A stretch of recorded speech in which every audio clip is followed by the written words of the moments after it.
की और नारद जी ने भगवान विष्णु को श्राप दिया कि जिस प्रकार आप नर रूप में आकर के मेरे को छड़ा है, आपको भी नर का ही रूप धारण करना पड़ेगा इस माया नगरी में, पृथ्वी लोक में, और बंदर आपकी सहायता करेंगे। मन में बड़ा दुख हुआ, भगवान विष्णु को भेज दिया, जाओ शिव तत्व का ज्ञान प्राप्त करो, काशी में जाओ, पूरे संसार का भ्रमण करो, जितने शिव मंदिर है, शिवालय है, सबके दर्शन करो, और अंत में अपने पिता श्री ब्रह्मलोक में चले जाएंगे।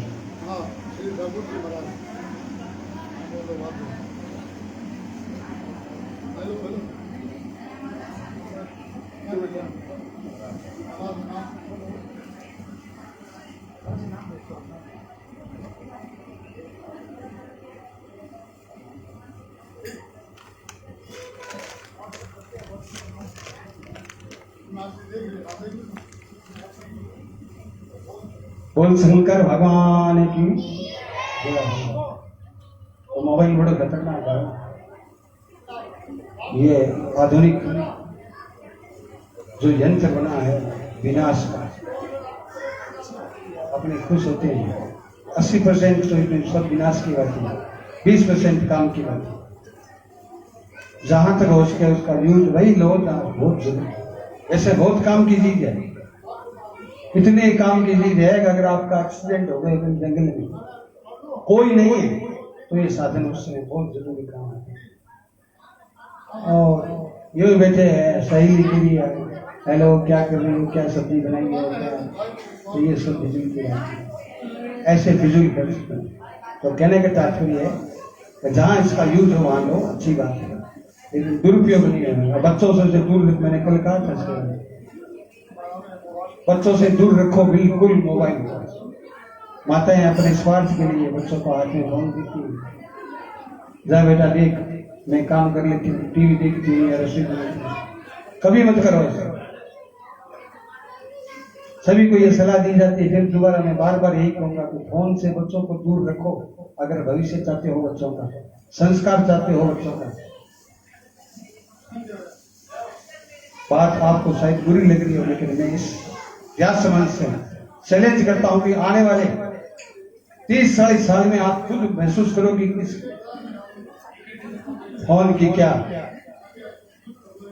प्राप्त करने, हमें क्या खाया, क्या खोया और क्या खाया। ये मैं नहीं कहता, अपना आप महसूस करोगे। और जो माताएं समझदार है वो आप ही से समझ जाएगी। छोटी सी बात है, थोड़े दिन लगेगी, कोई नाराज होगी, बड़ी हो, कोई बात नहीं, लेकिन इनकी मन रखने के लिए, अपना काम निकालने के लिए कभी भी ये समझौता मत करो। आप इनके भविष्य के साथ खिलवाड़ कर रही है, बहुत बड़ा खिलवाड़ हो रहा है। ये सीरियस बात है। आपको तो बुरा लग रहा है तो सोल घर जाके 2 रोटी ज्यादा खा लेना, मैं तो ऐसे ही कहूंगा। अगर आपको बुरा लग रहा है कि महाराज जी क्या कह रहे हैं, तो घर जाके 2 रोटी ज्यादा खाना, लेकिन आज ये वचन बांध लो कि बच्चों से मोबाइल को दूर, संकल्प मान लो, माता सुन रही हो, आप याद करोगे कि पंडित जी ने जो बात कही है व्यास जी ने, वास्तव में पक्की बात है। हाँ, तो कुछ लोग माताएं भी मान रही है, तो आप भी मनन करो, मन को थोड़ा कठोर करना पड़ेगा, इससे आपके बच्चे का भविष्य संवर जाएगा। ये सब बात है।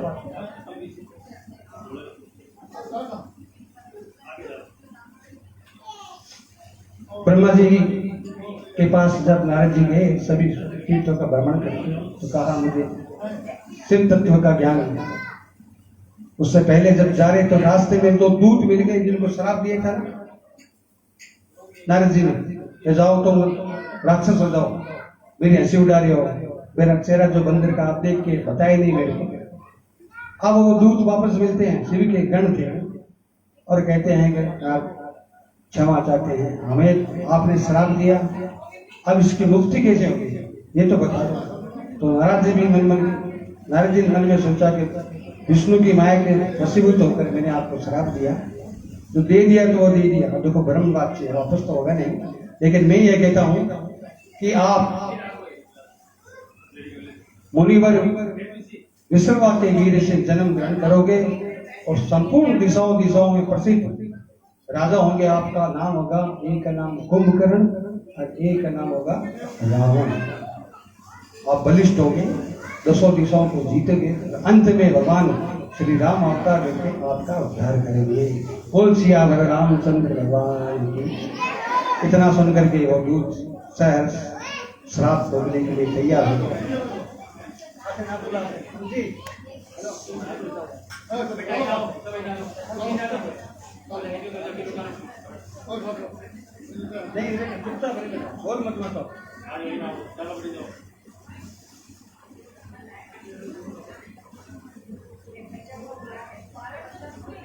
ध्यान भंग हो जाता है, सब जहाँ भय बनते हैं। वो मेरी बात नहीं है, आपकी भी बात है। आपको भी डिस्टर्ब सुनने में आनंद आता है ना, वो डिस्टर्ब हो जाता है। इसलिए माताओं बहनों से बच्चों से प्रार्थना है, जब कथा से शांति से सुनो।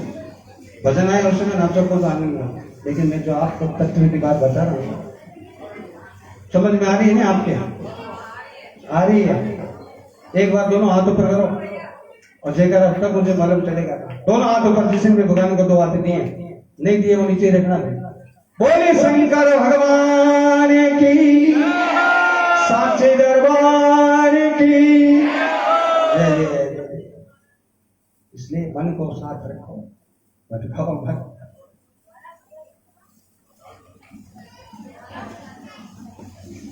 और नारद जी देखो वहां अपने पिताश्री से पूछते हैं कि मुझे आज तपो ज्ञान, भक्ति मार्ग, ज्ञान मार्ग, तपो मार्ग सब मालूम है, लेकिन शिव तत्व का ज्ञान अभी तक मुझे हुआ नहीं है पिताश्री, मुझे शिव तत्व का ज्ञान कराइए। अब देखो आगे कि शिव कैसे थे और क्यों थे, कैसे उनकी शादी हुई, ये सब विस्तार पूर्वक अपने पिताश्री से नारद जी पूछ रहे हैं। और नारद की बात सुनकर के आज वो शिव तत्व के बारे में ज्ञान दे रहे हैं। बोल शंकर भगवान की।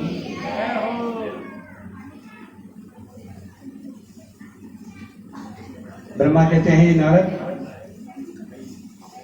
तुम सदा समस्त जगत के उपकार के लिए रहते हो, सबको नारायण नारायण करके प्रभु का स्मरण कराते हो, सबको भगवान से मिलाते हो। ये बहुत उत्तम बात है। तुमने पूछी कि शिव तत्व कैसा है, शिव क्या है, उसको कैसे मनाना चाहिए। तो ब्रह्मा कहते हैं कि शिव तत्व को समझने के लिए मैं तुम्हें एक संपूर्ण कहानी बता रहा हूँ। इस सृष्टि की रचना किसने की? शिव पुराण जब सुनते हो तो ये रचना सुनना बहुत जरूरी है। पहले कुछ नहीं था, शून्य मार्ग था, कुछ नहीं था पृथ्वी पर, शून्य, सिर्फ आकाश और दिशाएं भी नहीं थी, ना कोई शब्द रूस जो तत्व है अपने आप में, कुछ भी नहीं थे। उस समय देखो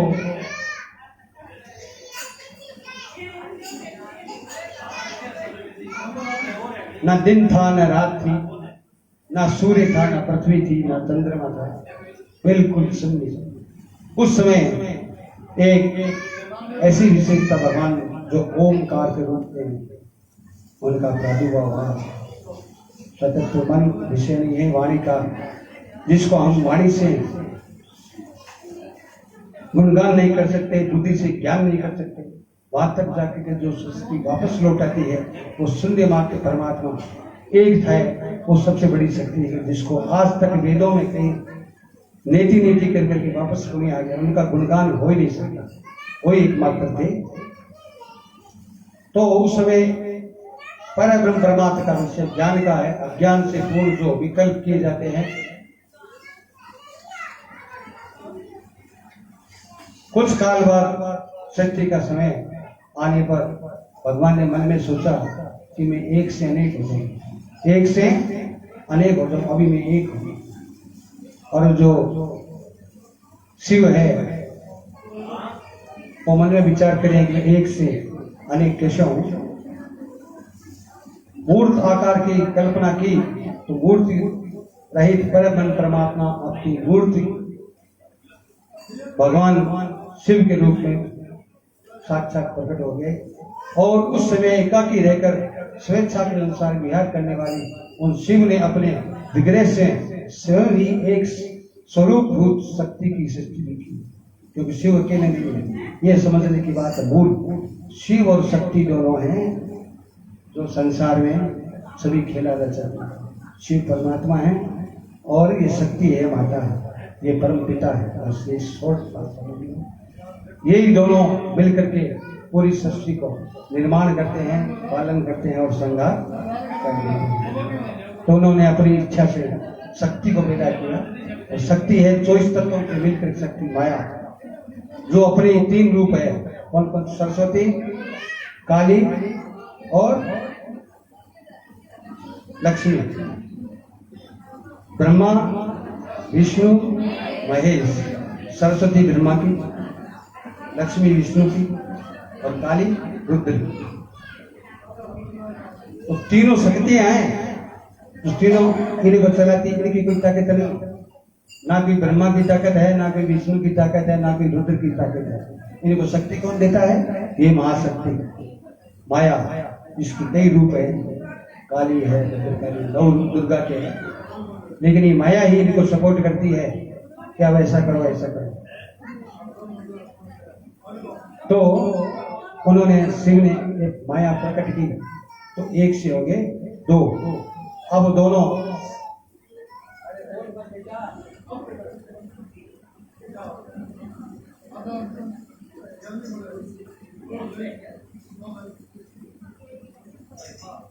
तो एक से जब 2 हो गए तो बिल्कुल शांत होकर के कैलाश में निवास करने लगे। अपने लिए भगवान शिव ने कैलाश नगरी का निर्माण, कैलाश का निर्माण, काशी का निर्माण किया, जहां भगवान शिव की माया आस थी।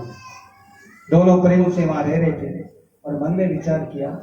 शिव ने सोचा, हे शिवा, हे शक्ति, हम दोनों अकेले हैं और इस काशी में आनंद लेंगे। अब ऐसा करो कि हम ऐसी उत्पत्ति करें किसी की, ताकि उसको भार सौंप दे। एक को भार सौंप दे सृष्टि के निर्माण का, दूसरे को पालन का, तीसरे को श्रृंगार। तो ऐसा मन में विचार आते ही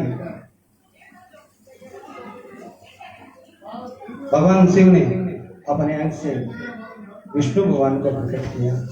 और विष्णु भगवान जो पूरे विश्व में इतने सुंदर थे, उन्होंने जन्म लेते ही हाथ जोड़ के भगवान शंकर से ये कहा कि हे भगवान, मेरे लिए क्या आज्ञा है, मेरा क्या नाम है?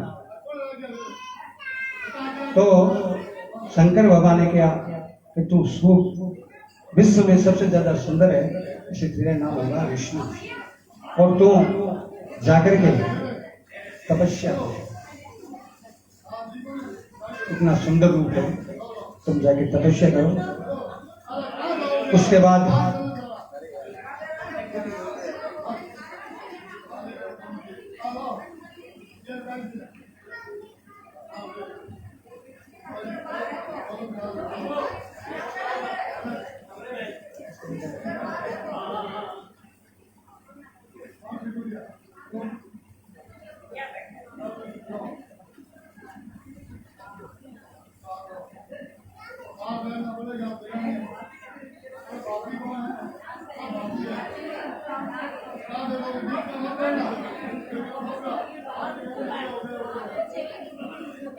भगवान शिव का सुंदर रूप है। सर पे गंगा है, ये जो आप पीछे चित्र देख रहे हैं, सर पे गंगा, गले में सर्प की माला है, बाएं अंग में शक्ति विराजनी है, पार्वती। ऐसा सुंदर रूप और काशी में बैठे विराज रहे हैं, और अपने मन से दाएं अंग से विष्णु को प्रकट किया और तपस्या के लिए कहा। भगवान विष्णु वहां से तपस्या करने के लिए गए और घनघोर तपस्या की, लेकिन कोई फल नहीं मिला। उन्हें आए भगवान के पास कि मेरा नाम तो आपने बताया, काम बताया था, अभी तक मुझे फल नहीं मिला। तो भगवान ने कहा तपस्या और करो, अभी और तपस्या करो। तो भगवान के कहने से विष्णु भगवान ने और तपस्या की। और जब तप करते हैं आदमी तो शरीर हो जाता है गर्म, होता है गर्म होने पर क्या होता है, पसीना निकलता है। हजारों वर्ष अपने अगर एक दिन भी उपवास कर लें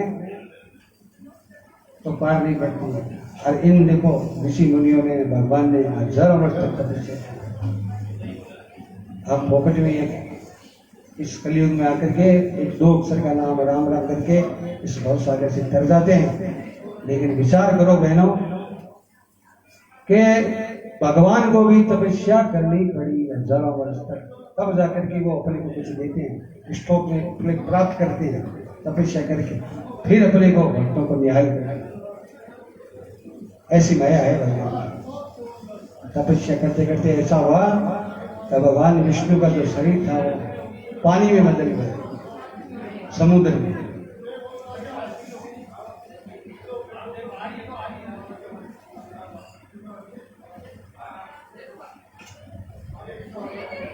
और उस समय भगवान विष्णु जल में शयन किया। नार यानी जल, नार का नाम है जल संस्कृत का। तो जल में जो शयन किए तो उसका नाम बन गया नारायण।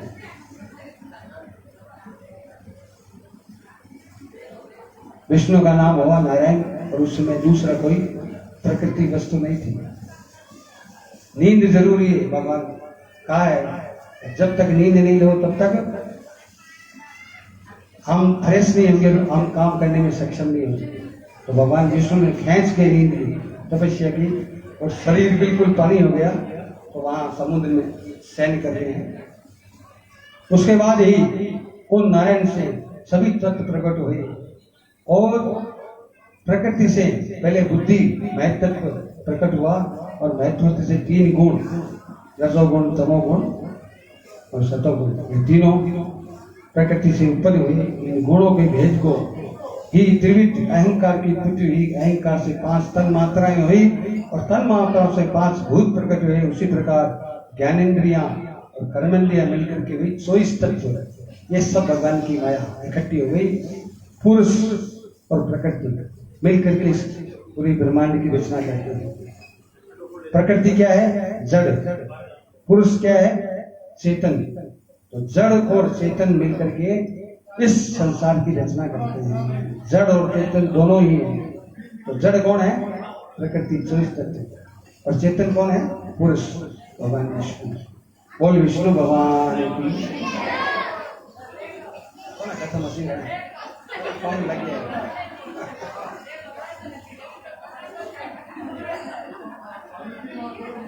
ब्रह्मा जी ने कहा है नारायण, जब नारायण जल में शयन करने थे उस समय भगवान शंकर की इच्छा हुई। भगवान शंकर की इच्छा बस एक उत्तम कमल का प्रकट हुआ। यहाँ भगवान शंकर की इच्छा, भगवान सोए थे तो विष्णु की नाभि से एक उत्तम कमल भगवान शंकर ने उत्पन्न कर दिया। और उसकी लंबाई चौड़ी इतनी ही, उसका कोई अंत है ना कोई पार। और उसी समय भगवान शिव ने अपने दाहिने अंग से भगवान ब्रह्मा को प्रकट किया, जो उस फूल पर जाके बैठ गए। तो सब हम मन में विचार कर रहे हैं, ब्रह्मा के 4 मुख है, चारों ओर देखा कि मैं कौन हूँ, कहाँ से आया हूँ। फिर देखा मैं कहाँ बैठा हूँ, बोला मैं पुष्प पर बैठा हूँ। तो फिर देखा नीचे इसका तो कोई और छोड़ नजर आ रहा है। तो पुष्प के सारे वो नीचे उतरे नली और जाके देखे सारे उतरते गए। इतनी दूर उतरे कि उनकी गहराई का कोई पता ही नहीं है। खूब दिन तक, खूब वर्षों तक, हजारों वर्ष तक नीचे चक्कर निकालते रहे, लेकिन अंत पाताल नहीं मिला उस पुष्प के नाभि से जो निकला था विष्णु। ये सब प्रभु की, शिव की माया है। और अंत में हार करके बैठ गए और वापस पुनः ऊपर आए तो पुष्प भी गायब हो गया, जो नाग था वो भी गायब था। हार करके बैठ गए, मैं कौन हूँ, क्या करूँ। अब जहाँ मैं नीचे गया था ऊपर आके बैठ गया, मैं कहाँ जाऊँ, कहीं जाने का ठोर नहीं। आंखें बंद करके बैठे।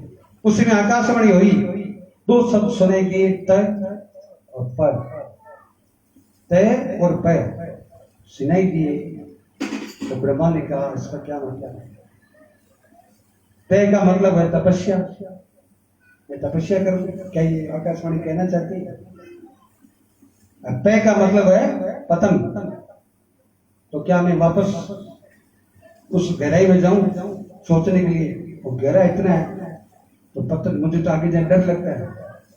तो ब्रह्मा ने अपना उसका सब जो थे अर्थ निकाले गया। तय पे का मतलब है तप। आकाशवाणी जाती में तप करो। और उसी समय ब्रह्मा जी ने तप किया। हजारों वर्ष तक तप करने के बाद भगवान विष्णु साक्षात एक हाथ में चक्र सुदर्शन पद्म गदा लेकर के बोल विष्णु भगवान की प्रकट हो गए। और नारद और ब्रह्मा जी ने कहा, आपके दर्शन किए। ब्रह्मा जी ने विनती सुनकर के आप इस रूप को नहीं जानते थे, आप कृपा करके हमारे रूप का दर्शन करावे। इस प्रकार हमने अहंकार को त्याग कर 100 वर्षों तक नमस्कार करते रहे। उस जब प्रकट हुए विष्णु भगवान, तो दोनों आपस में झगड़ने लगे। कौन कौन? ब्रह्मा विष्णु। ये हम कौन है? वो के तुम मेरी नाभि से निकले हो। ब्रह्मा के मैं पितामह हूँ, मुझे सृष्टि मिली रहती है। झगड़ा मैंने कल आपको सुनाई दी है कि ज्योतिर्लिंग जो अग्नि ज्योतिर्लिंग, उसमें से भगवान शिव स्वयं प्रकट हुए। वही कहानी दोबारा रिपीट है। ठीक है ना? समझ में आ रही है बात? तो भगवान शंकर का प्रकट के लिए वहां हुआ था अग्नि के रूप में ज्योतिर्लिंग। दोनों को झगड़ा मिटाया, आपने कल सुनाई था। उस दिन को हम शिवरात्रि के दिन प्रथम पूजा उन्होंने की और दोनों को काम बांट दिया कि आज से विष्णु भगवान, मैं आपको अधिकार देता हूँ कि आप संसार का पालन करें, और ब्रह्मा आप संसार का रक्षी रहें, संसार की रचना करें। और मैं ब्रह्मा को ये वचन देता हूँ कि एक समय आएगा जब मैं आपके प्रकृति से प्रकट होकर के रुद्र रूप में प्रकट होऊंगा और इस संसार का संहार करूंगा। यह अधिकार शिव और रुद्र एक ही समान है, मैं अपने पास रखता हूँ। ये दो काम आप करो। इस प्रकार आदेश देकर के भगवान अंतर्ध्यान हो गई। बोल शंकर भगवान की।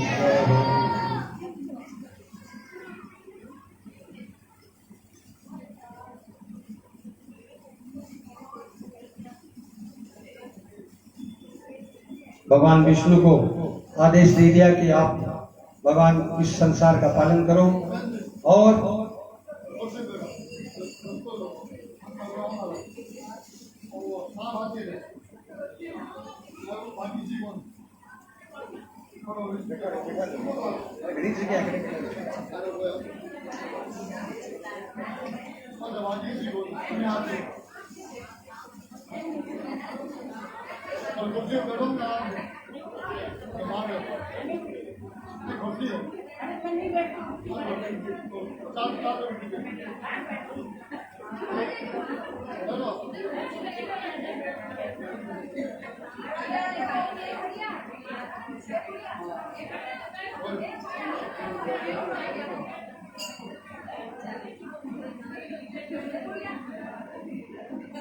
भगवान शंकर ने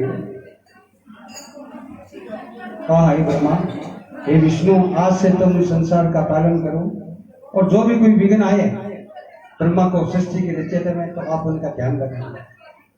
कोई भी दुष्टता करे तो उसको दंड देना, ये आपको अधिकार है। भगवान विष्णु को कहा। और उसके बाद भी कोई करे तो आप दोनों के लिए मैं तैयार हूं। रुद्र ने कहा, आप चिंता मत करो।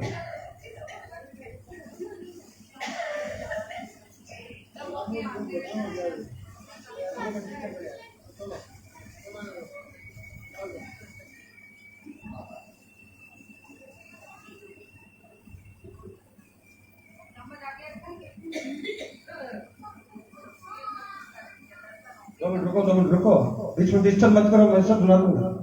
कथा के बीच में मत करो, डिस्टर्ब करो। यो मोबाइल लाके दिखाने में कोई राइटर हो क्या? ये परमात्मा है, ये गाओ, ये कोई बात थोड़ी है। आप परमेश्वर पर्ची भी लिख के भेज दो, दिखाने की जरूरत नहीं मेरे। आप पर्ची लिख के भेज दो, अगर मेरे को आएगा तो मैं कोई ज्यादा प्रकाश पढ़ने के नहीं हूँ, कितना बड़ा कोई नहीं हूँ। जैसा मेरे को आएगा, जैसी कथा मैं कर रहा हूँ, आप सुबह सुनता है, ध्यान से सुनो, डिस्टर्ब मत करो। कथा के बीच में विघ्न होता है। जब बात तत्व की होती है उसको ध्यान से सुनना चाहिए। कथा है, इसमें व्यथा नहीं होना चाहिए। आपके मन की व्यथा मैं समझता हूँ, पर्ची लेके भेज दो, मैं सुनाऊंगा। बोल शंकर भगवान की। अब इस तरह आप देखो, बुरा मत मानना। मैं कथा कर रहा हूँ, आप मोबाइल लाके मेरे को दिखा रहे हो, मैं क्या देखूँ उसमें? कथा डिस्टर्ब हो जाती है, इसलिए बुरा मत मानना। कोई भी पर्ची लिख के दे, ठीक है?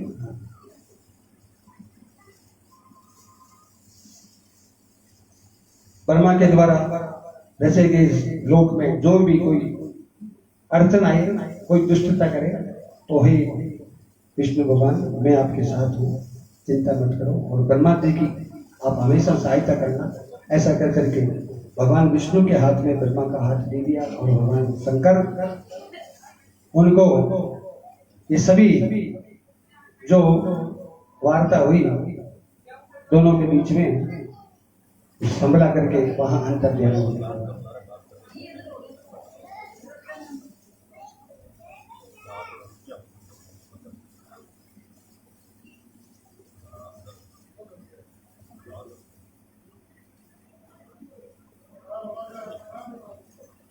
भगवान विष्णु कहते हैं, भगवान आपकी पूजा सर्वश्रेष्ठ है, लेकिन साधारण मनुष्य नहीं जानते हैं, मैं भी नहीं जानता हूँ कि आपकी पूजा किस प्रकार की जाए। तो मैंने कहा कि भगवान की पूजा बड़े प्रेम से, जल्दी उठो, सुबह स्नान मगन करके आराम से भगवान शिव का पूजा के लिए पहले रुद्राक्ष धारण करो, त्रिपुंड लगाओ और बेल पत्र लेकर के भगवान की विधि विधान से जैसी आपको पूजा है पूजा करो भगवान को। भगवान चढ़ाने के लिए कुछ नहीं कहते, एक लोटा जल भगवान को आशुतोष है और कुछ नहीं है तो पूजा अर्चना करने के बाद अपने दोनों गाल बजा दो, हे भगवान शंकर भगवान हरि हरि सिंह राम। इस बार में लिखा है दोनों गाल बजाते सिंह राजू जाते हैं बिल्कुल। हे भगवान मैं जैसी पूजा मेरी को आई मैंने की, कोई त्रुटि हो तो क्षमा करना, क्योंकि हमेशा समर्पण भाव ही काम आता है। कभी अहम मत रखो कि मैं बहुत बड़ा पुजारी हूँ या मैं बहुत बड़ा वक्ता हूँ, मेरे जैसी कथा कोई कर नहीं सकता। कभी भी ऐसा अभिमान मत रखो कि मेरे जैसा कोई कवि नहीं है, मेरे जैसा कथाकार नहीं है, मेरे जैसे कोई पैसा वाला नहीं है, मेरे जैसा कोई सुंदर नहीं है। ये सब अभिमान निरर्थक है।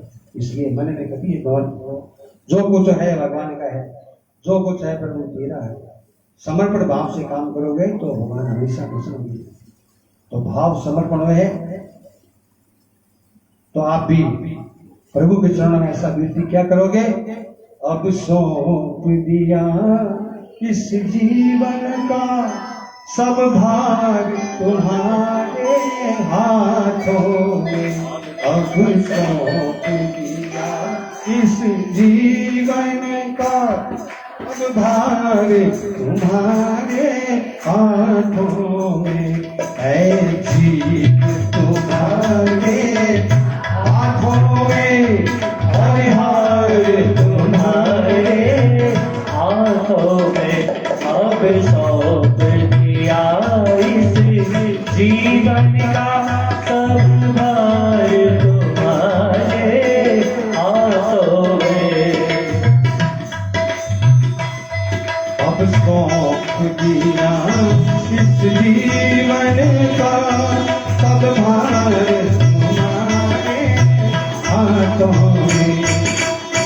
सौंप दिया जीवन का सब भार तुम्हारे हाथों में।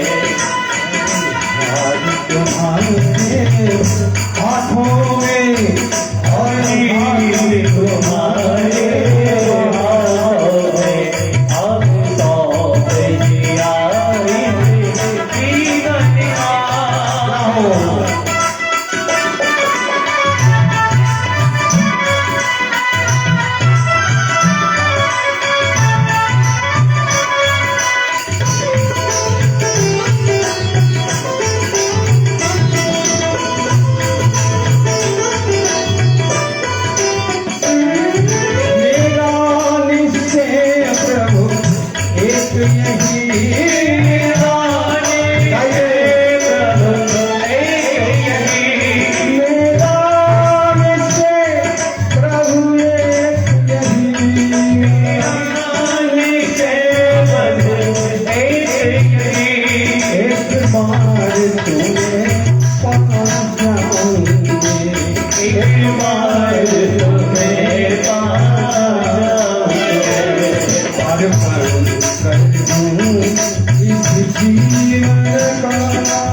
जीवन का सब भार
फूल रहे, कमल का फूल रहे। कृष्ण भगवान, अब ये कमल की बात आई, ये स्तुति करते हैं, कमल पर विराजमान है, कमल पर विराजमान है ब्रह्मा जी के, जो मैं रहूं तो ऐसा न हूं, जो जग में रहूं तो ऐसा न हो, क्यों जग में कमल का फूल रहे, जो जल में कमल का फूल रहे। मेरे गुण दोष समर्पित हो, मेरे समर्पित हो, मेरे गुण दोष, मेरे गुण दोष समर्पित हो, करतार तुम्हारे हाथों में, अब सौंप दिया इस जीवन का सब भार तुम्हारे हाथों में, ऐ जीवन तुम्हारे हाथों में, और हार तुम्हारे हाथों में, अब सौंप दिया इस जीवन का।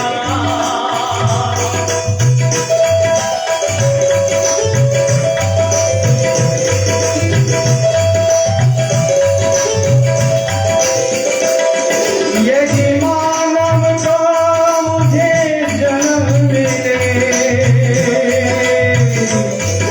यदि मानव का मुझे जन्म मिले तो मैं चरणों का पुजारी बनो, तब तेरी चरणों का पुजारी बनो। इस पूजक की हर रग रग का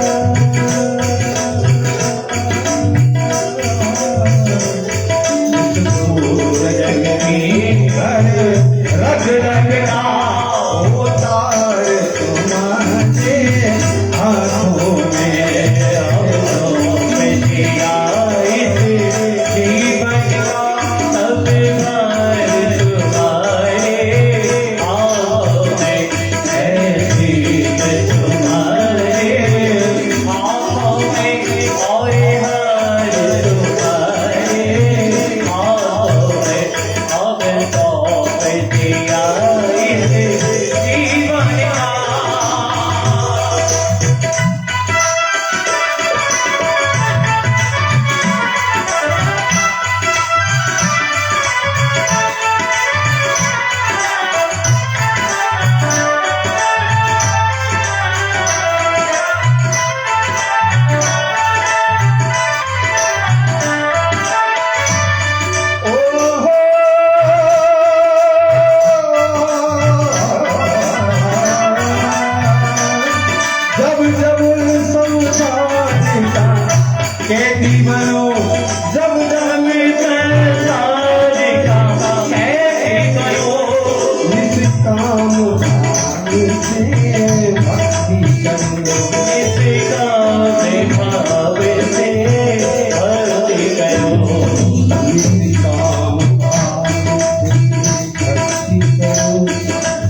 महादेव ने आज्ञा दी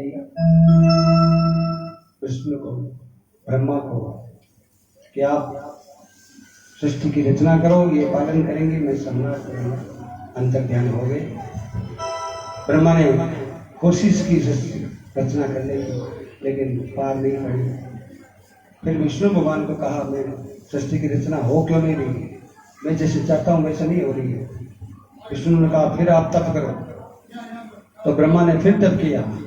हजारों वर्ष तप करने के बाद ये सृष्टि की रचना के लिए उनको कुछ ज्ञान हुआ, तो उन्होंने सृष्टि की रचना की। तो रुद्र रूप में भगवान शिव का रुद्र रूप में अवतार हुआ। उन्होंने अपने जैसे ही जीव पैदा कर दिए, भूत प्रेत राक्षस सब नाचते गाते हा हू करते हुए। तो ब्रह्मा ने देखा कि हे रुद्र, ये जो सृष्टि आपने रची है, ये सभी हा हू नाचते कूदते हैं, भूत प्रेत, कोई ऐसी सृष्टि रचो जो रचनात्मक काम कर सके। तो रुद्र ने कहा कि कैसी चाहिए? कोई ऐसी रचना करो जिस मानव को यह डर रहे कि मेरा जन्म हुआ है और मुझे मरना है, मेरा जन्म हुआ है और मुझे मरना है, अच्छे काम करने के लिए उसका बुद्धि, ऐसे कुछ जीव पैदा करो। तो रुद्रदेव ने कहा कि हे ब्रह्मा, ऐसी सृष्टि मैंने, क्योंकि मेरा काम है लोगों के दुखों को दूर करना। तुम चाहते हो कि लोग दुखी हो, संसार में जीव मारी, मैं तो दुखों को दूर करता हूँ। कर दे दीनों का दुख दूर, ओ शिव शंकर प्यारे। तो मैं तो सबके दुखों को दूर करने वाला हूँ। ऐसी सृष्टि की रचना तो आप ही करो। ऐसा करते भगवान रुद्र अपने गणों के साथ अपने धाम को चले गए। अब ब्रह्मा फिर मन में विचार कर ले, क्या करूं, कैसी सृष्टि। तो नाना प्रकार के यत्न किए और अंत में जो आप सृष्टि देख रहे हैं, भगवान स्वयं भव मनु पुरुष के रूप में और स्त्री के रूप में शत्रुपा, जिसकी अपनी संतान है। मनु से हम मानव और शत्रुपा व स्त्री, दोनों मिलकर के मैथुन क्रिया के द्वारा सृष्टि का रचाई गई और कहा कि अब कोई मानस पुत्र नहीं, मैथुन के द्वारा पूरी सृष्टि का निर्माण होना चाहिए। तो ऐसा विचार करके भगवान विष्णु ने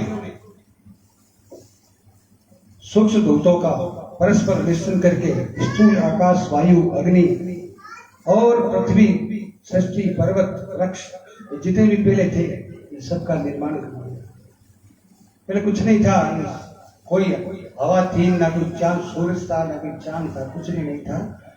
तो जो आप देख रहे हैं सृष्टि में जो दिखाई दे रही है, ये सब ब्रह्मा ने रच दिया। फिर भी उससे संतोष नहीं हुआ, तब ध्यान करके साधन प्राण सृष्टि की रचना की और अपने शरीर के दो भाग कर लिए ब्रह्मा ने। एक भाग से मनु, दूसरे से शत्रुपा, और मैथुन क्रिया के द्वारा सृष्टि के निर्माण की प्रक्रिया चली हुई।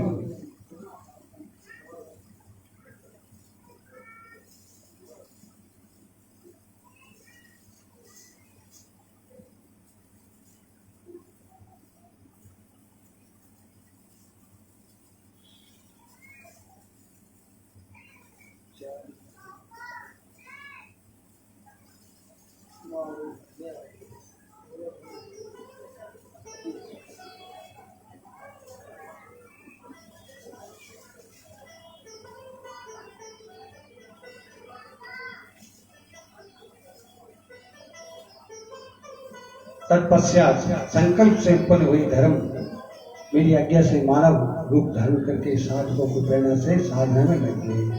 इसके बाद मैंने अपने विभिन्न अंगों से देवता, असुर आदि के रूप में असंख्य पुत्रों की सृष्टि करके उन्हें विभिन्न रूप प्रदान किए।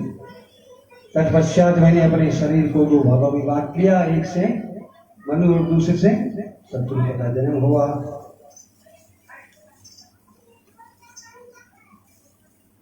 और मनु से देखो दो पुत्र हुए और दो पुत्रियां, तीन पुत्रियां हुई। दो पुत्र हुए उत्तानपाद, दूसरे का नाम ध्यान है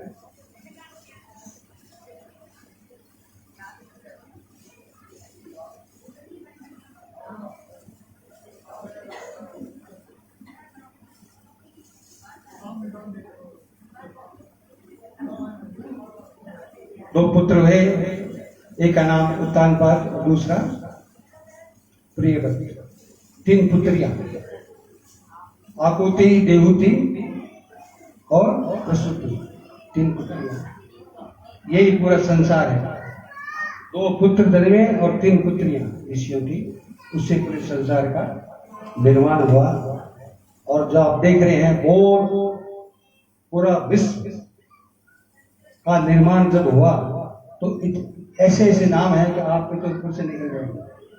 तो कहने का तात्पर्य जो सृष्टि आप देख रहे हैं वो सभी ब्रह्मा के द्वारा, मनु और शत्रुपा के द्वारा, जितने ऋषि, जितनी कन्याएं हुई हैं। दक्ष हुआ जो मेन इसका पुत्र था, किसका था? ब्रह्मा का। दक्ष ने 60 कन्याएं उत्पन्न किए।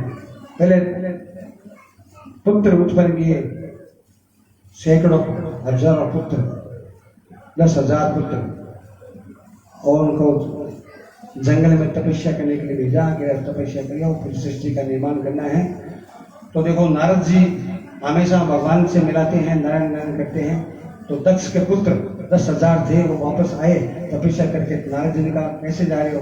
कि तब करके आए हम सृष्टि का निर्माण करेंगे। क्या आपने सृष्टि का आदि और अंत देखा है? कि नहीं। ऐसा ज्ञान दिया तो पुनः रिटर्न हो गया तब करने के लिए।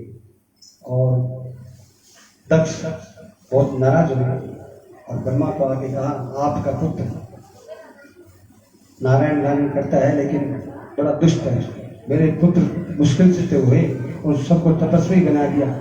तो कहा कोई बात नहीं, आप पूरे 10,000 पुत्र और उनके एक से नाम थे और भेजा, और वो उनको भी नारद जी ने तपस्या में लीन कर दिया। तब कहा अब मैं नारद को श्राप देता हूं। उस दिन से दक्ष का श्राप है नारद को, तुम 2 घड़ी से ज्यादा कहीं भी टिक नहीं सकोगे, ये मेरा आज से तुमको श्राप।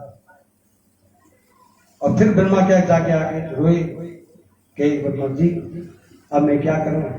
तो ब्रह्मा ने कहा ऐसा करो, तुम कन्याएं उत्पन्न करो। माता की जो बुद्धि है वो सुबुद्धि होती है। तो 60 कन्याएं दक्ष ने उत्पन्न की। उसमें अलग अलग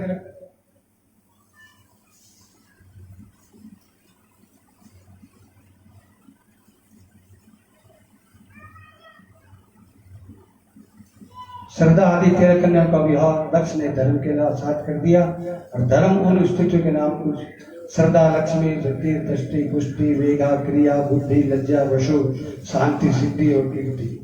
एक टिपिकल नाम है, आपको याद नहीं रहेगी, ये मेरे को भी याद नहीं है, देख के बताना है। सृष्टि में जितने प्राणी हैं उनके हर 10 किलो 15-25 ये पूरा संसार उसी से, हजारों लाखों आदमी, उनके अलग अलग नाम हैं, बड़े क्लिष्ट हैं, लेकिन ठीक है। सहज में और सरलता में समझने की बात यही है कि जो पूरी सृष्टि आप देख रहे हैं ये सब शत्रुपा और मनु की बसाई हुई है। बोल शंकर भगवान की। चलते हैं कीर्तन के साथ, फिर आगे बढ़ते हैं। आज गुरुवार है और अपने सामने भगवान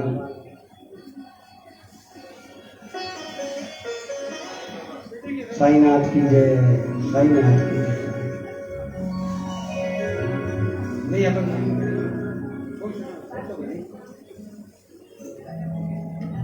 बोले साईनाथ भगवान की। तो ये भजन साईनाथ के चरणों में, क्योंकि मंदिर मैंने सुबह ही बताया था क्या बड़े भागी है किसी एक मंदिर में राम जी हैं और हनुमान जी हैं, भगवान कृष्ण है, साईनाथ है, महादेव है, जगदम्बा है और बाबा पूरा सिंह है। तो सभी को मनाने, सब देवी के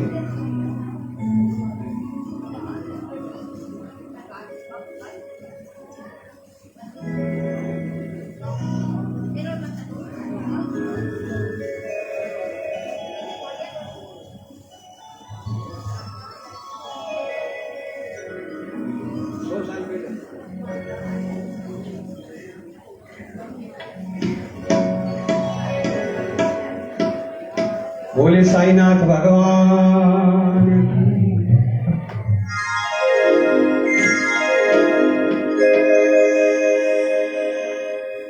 कि साईनाथ के चरणों में झुक के करो प्रणाम, मनोकामना सब हो पूरी, जो आए प्रभु के द्वार।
तुझे वाले साई बाबा आया है तेरे घर संभाले।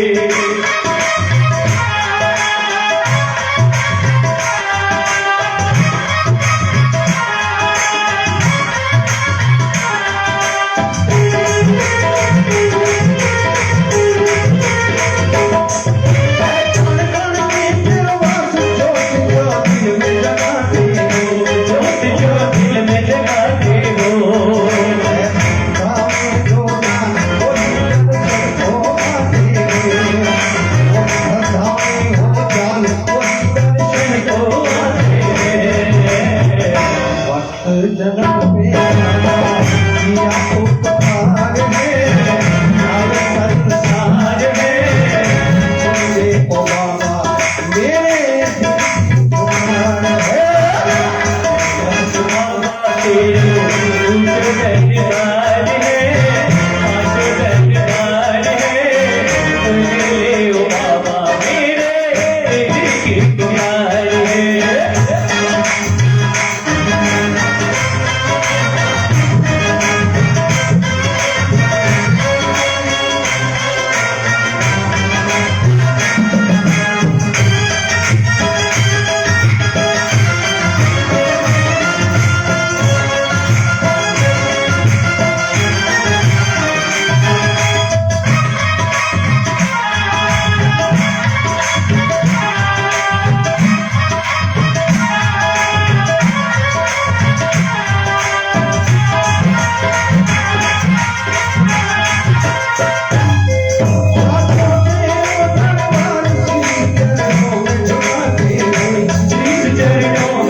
महाराज श्री ठाकुरी सत्या जी और श्री इंद्र केसरी जी महाराज।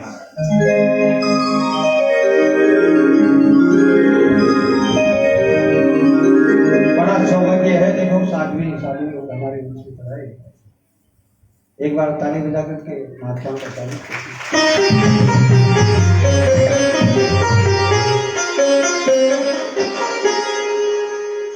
साधु का जीवन सात्विक जीवन होता है। ध्यान से सुने, सात्विक जीवन सादा खाना, सादा रहना, सदा सदा विचार उच्च विचार होने चाहिए।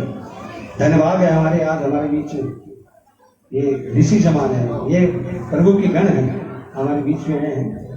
तो पुनः एक बार ताली बजा के इनका स्वागत करें। बोले शंकर भगवान की।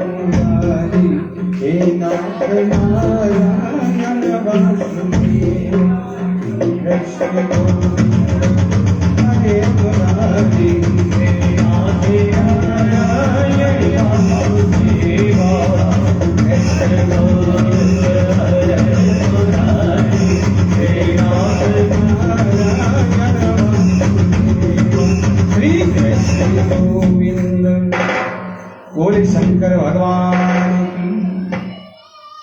महापुरुषों को स्वागत हो रहा है, ताली बजाते रहे, स्वागत सत्कार कर रहे हैं मोदी का।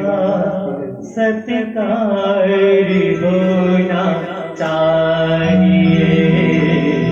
संत का सत्कार होना चाहिए। देव सा व्यवहार होना चाहिए, देव सा व्यवहार होना चाहिए। सत्य का सत्कार होना चाहिए, सत्य का सत्कार होना चाहिए।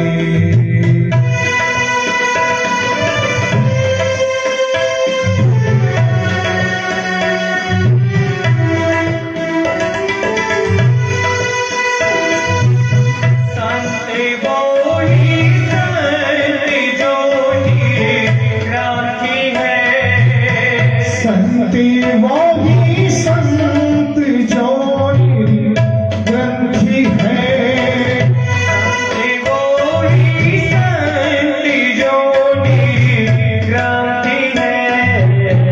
शांति मन निर्मल होना चाहिए, शांति मन निर्मल होना चाहिए।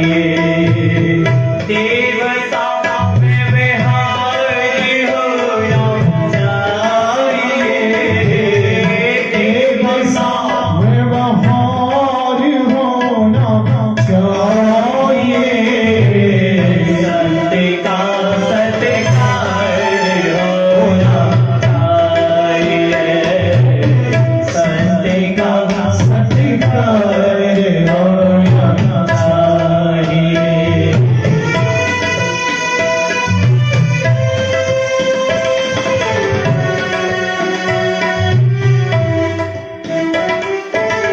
संत को पूजो न पूजो पंथ को, संत को पूजो न पूजो पंथ को।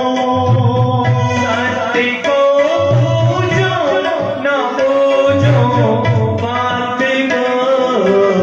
सत्य ही आधार होना चाहिए, सत्य ही आधार होना चाहिए। देवता व्यवहार होना चाहिए, देवता व्यवहार होना चाहिए। सत्य का सत्कार होना चाहिए, सत्य का सत्कार होना चाहिए। ज्योति चंदन जले वो पावन प्रेम की, ज्योति चंदन जले वो पावन प्रेम की। ज्योति चंदन जले वो पावन प्रेम की। खुला दिल दरबार होना चाहिए, खुला दिल दरबार होना चाहिए। देवता व्यवहार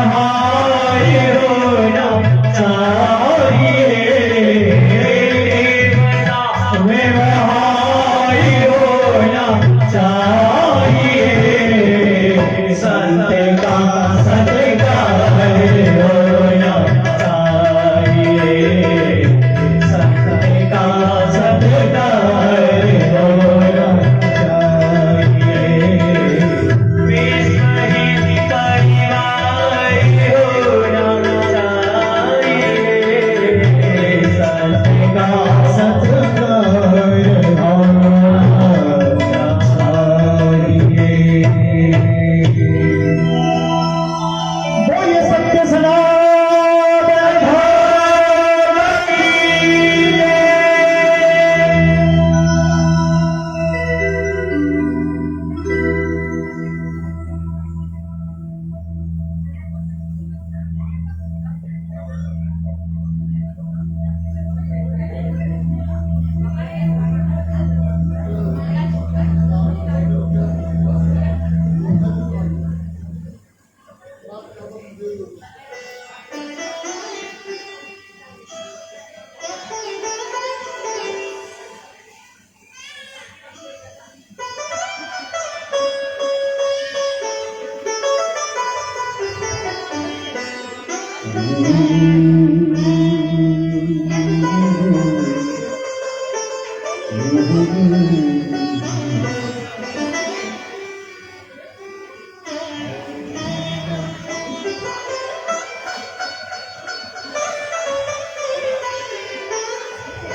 बोल शंकर भगवान की। प्रभु से जो प्यार करते हैं ऐसे संत महात्मा हमारे बीच में तो हो जाए, उनके लिए आप भी ध्यान से सुने। नमस्कार करना एक एक बारी बारी करने दीजिए, ठीक है? क्या कहा है? तुम करो प्रभु से प्यार अमृत बरसेगा,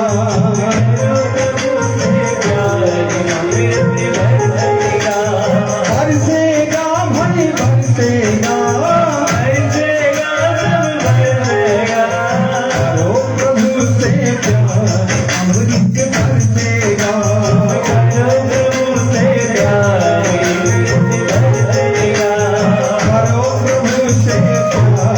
अमृत बरसेगा।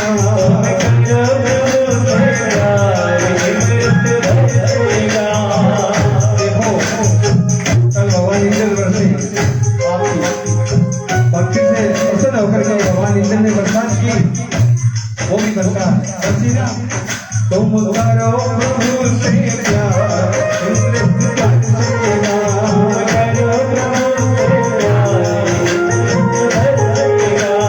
बरसेगा भाई बरसेगा, बरसेगा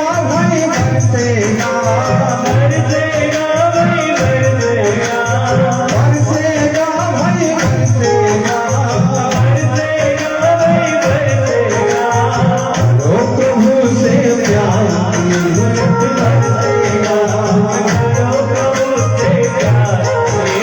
बरसेगा, फिर हो जाए बेड़ा पार अमृत बरसेगा,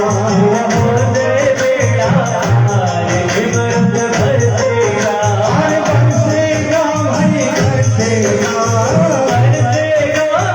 बरसेगा, करो प्रभु से प्यार अमृत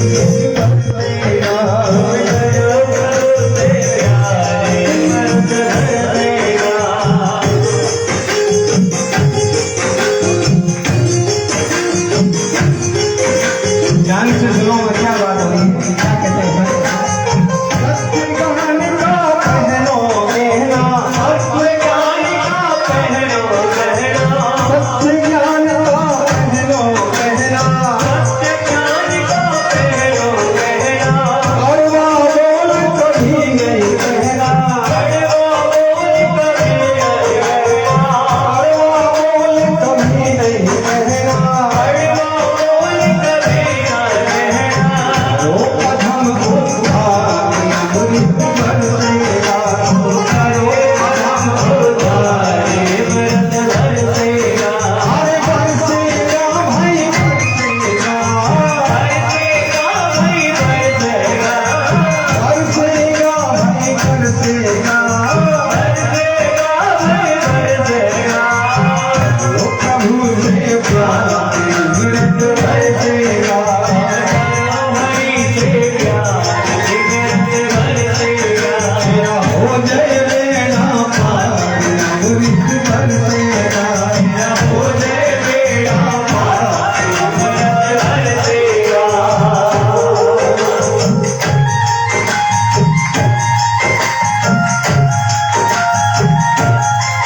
दोबारा बोल रहा है, सब जय बोले, जिससे जबान दी भगवान, हाथ बने पर मत करो, जय जय, ठीक है, जो बोलेगा जय उसी की हुई विजय।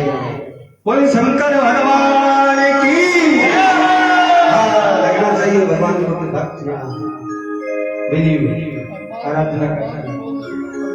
बोले हनुमान जी महाराज की। ये संत लोग हमारे बीच में पधारे हैं भगवान के दरबार में, उनका हार्दिक अभिनंदन, स्वागत। बोलेंगे बहुत सी दो शब्द बोल।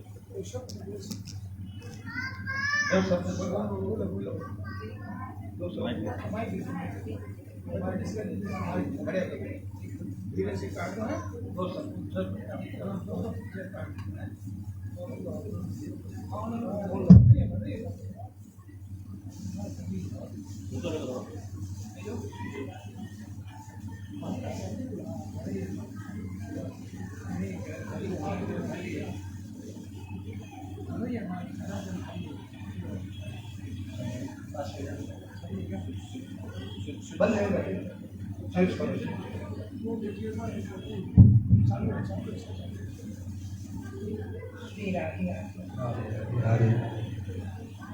भवानी शंकरो वन्दे श्रद्धा विश्वास रूपिणे।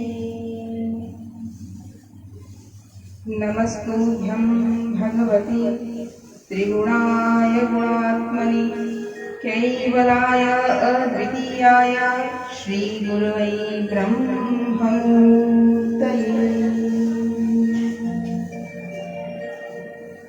आज हमें बड़ी प्रसन्नता हो रही है कि हमें ऐसे सत्संग में आने का अवसर मिला, ऐसे वातावरण में आने का अवसर मिला, क्योंकि सत्संग का परमाणु बहुत दुर्लभ होता है।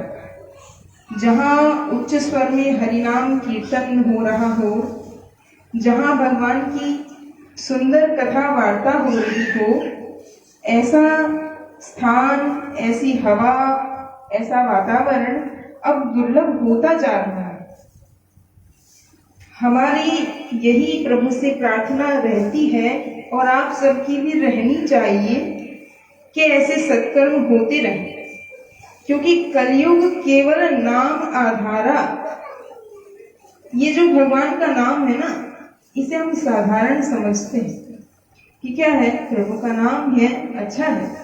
कई लोग कहते हैं अच्छा है, नाम तो लेना ही चाहिए, लेकिन भगवान श्री चैतन्य देव, महाप्रभु श्री चैतन्य देव कहते हैं कि हे प्रभु, इस कलयुग में तो आपने बड़ी कृपा की है, क्योंकि इस कलयुग में आपने अपनी सारी की सारी शक्ति अपने नाम में धर दी है। अच्छा, चूंकि महादेव की कथा हो रही है तो महादेव की बात तो करनी पड़ेगी, और महादेव के लिए तो भगवान ने भी कहा है कि तुम त्रिभुवन गुरु वेद बखाना, यानी आप त्रिभुवन के गुरु हैं।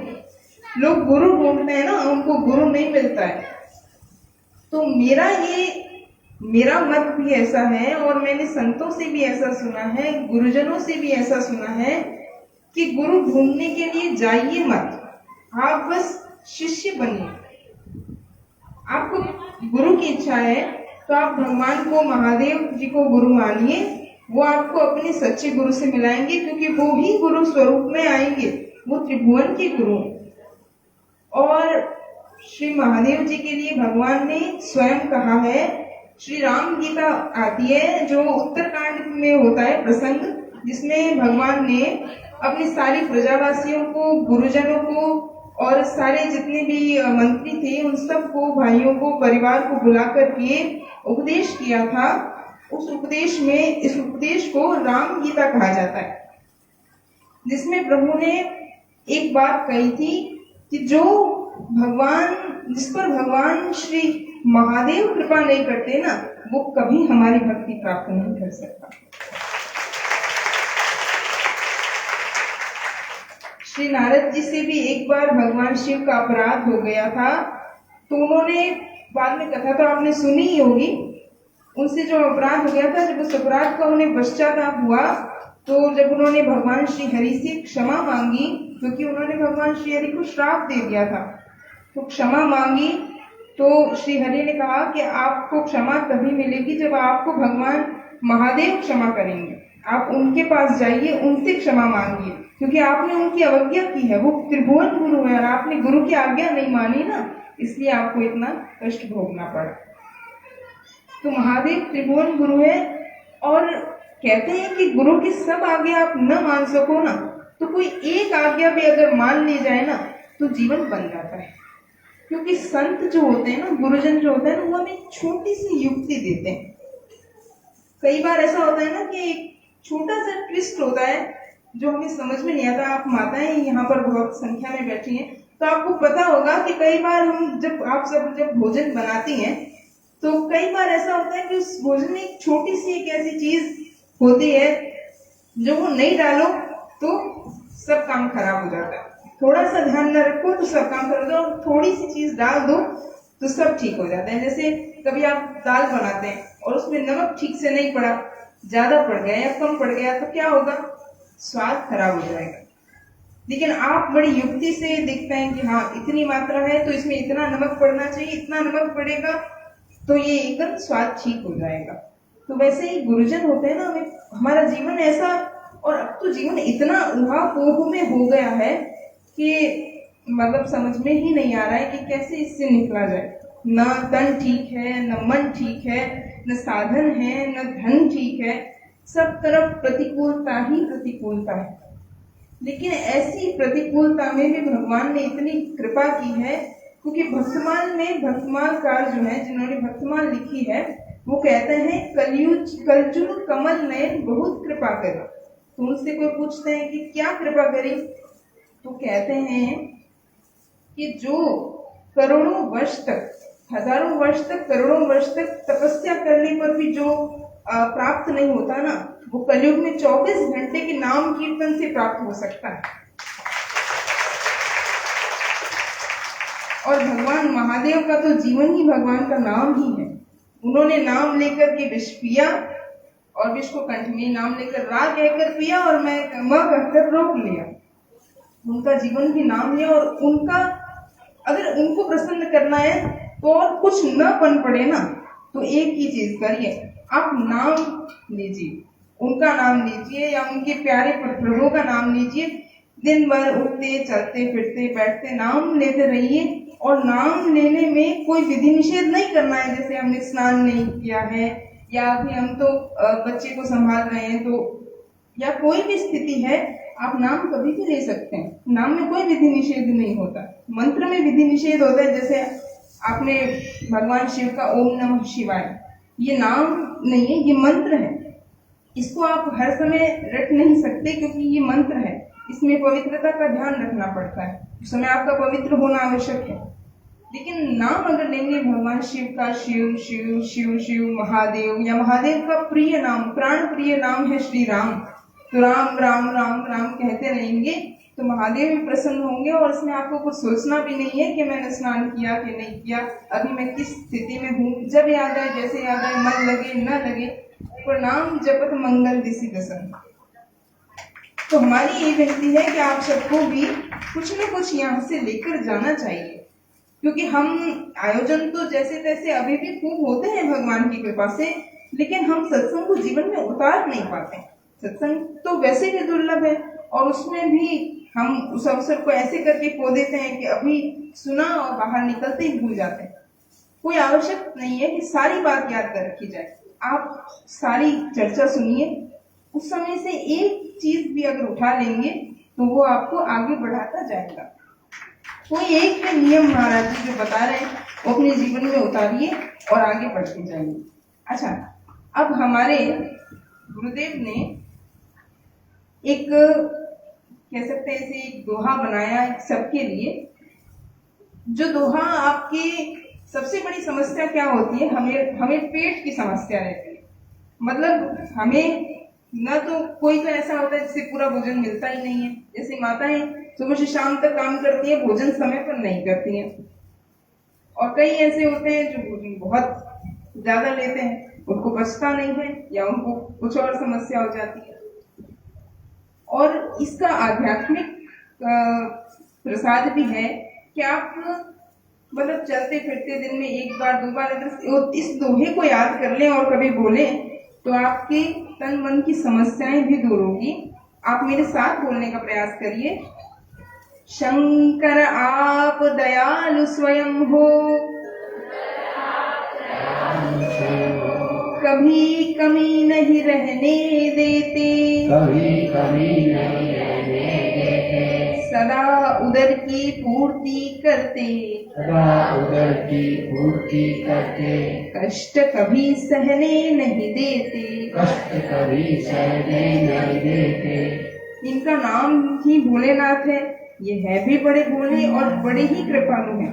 बहुत थोड़ी सी बात से रीझ जाते हैं, क्योंकि इसीलिए तो भगवान का इन पर इतना प्रेम है। भगवान कहते हैं कि भगवान शिव मेरी आत्मा है। भगवान शिव में और भगवान श्री हरि में, नारायण में, श्री कृष्ण में कोई भेद ही नहीं है। और आप देखिए किसी भी क्षेत्र में जाओ, सब क्षेत्र के गुरु कौन है? भगवान शिव। यहाँ तक कि सनातन के अतिरिक्त जो ये सब दूसरे धर्म चल रहे हैं ना, जैसे इस्लाम चल रहा है, क्रिश्चियनिटी चल रही है, तो उन सब के जो आदि देवता है वो भी भगवान शिव है। अगर हम उनसे ठीक से कोई समझदार व्यक्ति और उससे पूछा जाए ना कि आपके आदि पैगंबर कौन है, मतलब ये आपका जो पंथ चल रहा है ये शुरू कहाँ से हुआ, तो अगर डीपली जाया जाए, जिसको अच्छी तरह से पता हो, तो भगवान शिव का ही नाम लेंगे। अगर क्रिश्चियनिटी में जाएंगे तो वो जो ईश्वर की बात करते हैं वो भी भगवान शिव ही है। और कई बार वो लोग इस बात को स्वीकार भी करते हैं। तो हमारी यही प्रार्थना सबसे है कि कुछ न कुछ नियम अपने जीवन में उतारते रहिए। इस दोहे को याद कर लीजिए और एक दो बार, दिन में 10 बार, 5 बार गुनगुनाते ही रहिए। ये आपको सुख की ओर ले जाएगा, कष्ट हरेगा। क्योंकि अब धीरे धीरे जैसा समय आता जा रहा है, बहुत विकट समय आता जा रहा है, मतलब कहीं भी सत्य की बात ठीक से सुनने को मिलती नहीं है। सत्य की बात सुनने को मिल जाती है तो वो ऐसी होती है कि हम समझ नहीं पाते। तो इसलिए संत बड़े कृपालु होते हैं, वो बड़ी बड़ी शास्त्रों की बातें भी हमें छोटी छोटी युक्ति में बना करके दे देते हैं। छोटी सी बात, जैसे बच्चों को पोएम याद करानी होती है, आप माताओं को कभी कभी, तो आप क्या करते हैं, उसको कुछ इस तरह से समझा देते हैं जिससे वो चीज से याद रह जाती है। तो वैसे ही एक बहुत भगवान शिव की पूरी महिमा वो हमें क्या दे सकते हैं और क्या देते हैं, इस दोहे में छिपी हुई है। इसे रटने से इसका अर्थ प्रकट होगा, आपको भी लाभ मिलेगा, आपकी आध्यात्मिक उन्नति भी होगी, आपके जो भौतिक कष्ट आ रहे हैं उनसे भी आप पार पा पाएंगे। एक बार फिर से हमारे साथ बोल लीजिए। शंकर आप दयालु स्वयं हो, कभी कमी नहीं रहने देते, कभी कमी नहीं रहने देते, सदा उदर की पूर्ति करते, सदा उदर की पूर्ति करते, कष्ट कभी सहने नहीं देते। कष्ट कभी सहने